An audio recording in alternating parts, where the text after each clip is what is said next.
Okay, hello everybody, my name is Osvaldo, and today I will be going against the claim of Stanley and Joseph. And we're saying that the English rule is fair and that, that the American rule is fair and it should be, left the way that it is. And I'd like to start off by agreeing with something that Stanley said. I don't think he caught on to it, but he said that the loser should not be held accountable.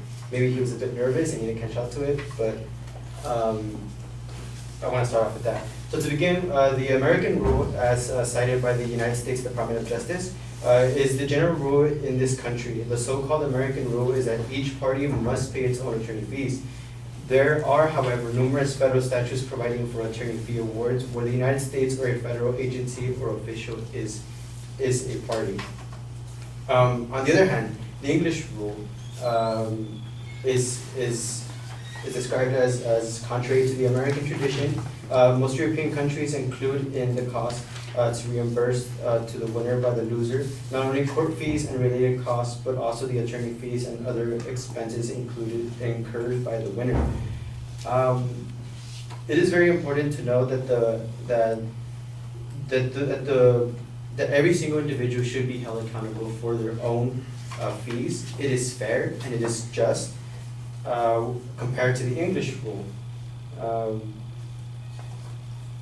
In an article done by The Guardian, it is stated that recently a couple had to sell their house to pay $25,495 cost to their opponents in a dispute over a narrow parking space. In a divorce battle over the family home, the lawyer's fees can swallow the value, and about a third of high court claims of under $16,773, the cost to one side alone have been between $13,000 and $26,000. So the English rule, in shorter words, is not fair, and it does not hold the winner accountable for their own fees. I find no good reason in believing as to why the loser should be able to pay off the fees for their opponent.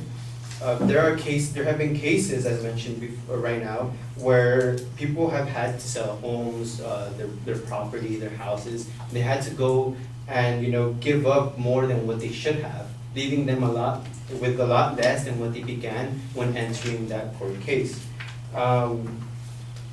Another point that Stanley brought up was that the loser pays lawsuit, when it is enforced, it deters like lower claims that are being brought toward the U.S. court system, and these lower claims can congest the U.S. court system. After doing several research, I agree with what Stanley said. It is stated by several people that the American rule congests the U.S. court system, but we also have to take into account that the U.S. system, the way that the American rule is set up, it helps to bring justice to everybody, not just to a single individual, not just to like bigger cases. So it's important to note that the American rule helps everybody, not just the more bigger scandalous cases. The American rule helps the lower people, the lower class. And an example that I came across was of Mr. and Mrs. Hughes. And John F. Fargo, who wrote about this, states that William Hughes died following gallbladder surgery. Pauline Hughes, William's widow, brought an action against his treating physicians. When the trial judge awarded Pauline $396,000, the physicians appealed. The physicians based the appeal solely on the merits of the medical negligence actions. They did not allege that the plaintiff or her counsel had acted in an abusive manner. The appellate court overturned Mrs. Hughes' award and ordered her to pay the physician's legal bill for $144,000. Mrs. Hughes owed her own legal representatives $146,000. Thus, after the appeal, she owed a total of $290,000 for legal fees.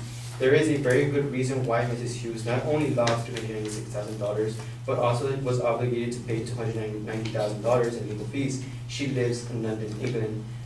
This is not fair, as mentioned before. This is just not fair that people who end up losing these court cases have to go through these many different challenges. Like as this example, you know, William died, and then her wife was just trying to get money so she can like sustain herself. She no longer had a husband. So because of the English rule, it caused her not only to lose everything that she had earned, that she had won, but she ended up paying more than what she had intended. So, you know, just going really back over again, I cannot emphasize, you know, how ridiculous this is, that, you know, people are paying extra money and sometimes even more than what they should be.